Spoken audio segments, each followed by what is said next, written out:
Hoop Ball presents NBA regular season record chasing with Eli Sussman. This NBA season has blessed us with some of the sexiest stat lines imaginable.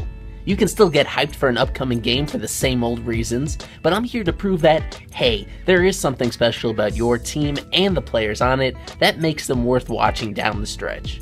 On this episode, the Sacramento Kings. If you've been trying desperately to find a bright side to February's DeMarcus Cousins trade, you can point to how this so-called star was the lone constant on so many lousy teams.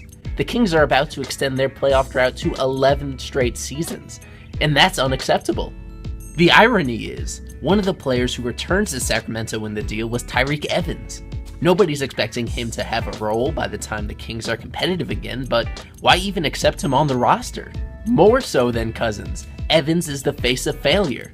Picture everybody who has spent significant time in a starting job for the Kings. Let's set the minimum at 200 career starts with the organization. Who owns the lowest winning percentage? Plenty of recent names near the top of the leaderboard, but Evans is number one, while Boogie isn't in the conversation. Throughout this ongoing lottery streak, the Kings have consistently performed below average on defense. The 2017 team isn't quite as bad as the Reggie Theus, Kenny Nat Kings, or the Keith Smart Kings, but they are unique in at least one aspect. Now more than ever, NBA success involves taking and making a high volume of three-pointers, and nobody does more to help their opponents succeed than Sacramento. 36.5% of all field goal attempts against the Kings come from the perimeter, the highest three-point attempt rate allowed in league history. Complete data is only available going back to 2000-2001, but from what we know, the Kings D is also on a record pace in terms of opponents' average shot distance. They're going to protect the paint and dare you to make wide open jumpers, and it's not working out so well.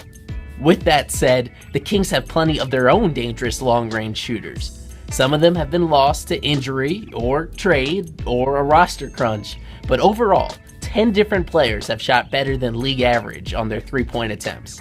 Can't do much better than that. Even last year's record-setting Warriors maxed out at 11 such players. Being a Kings fan this season has required a greater investment of your time than usual. That includes keeping up with blockbuster trade rumors and embarrassing off-the-court transgressions.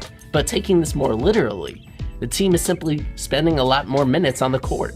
Thanks to 8 separate overtime experiences, Sacramento splits 243 minutes per game among its players. Only one other 82-game season has ever demanded more of this franchise. On the next episode, we visit with the Charlotte Hornets. In the meantime, find me on Twitter at RealEli. Keep up with our daily podcast by downloading the Hoop Ball Radio mobile app.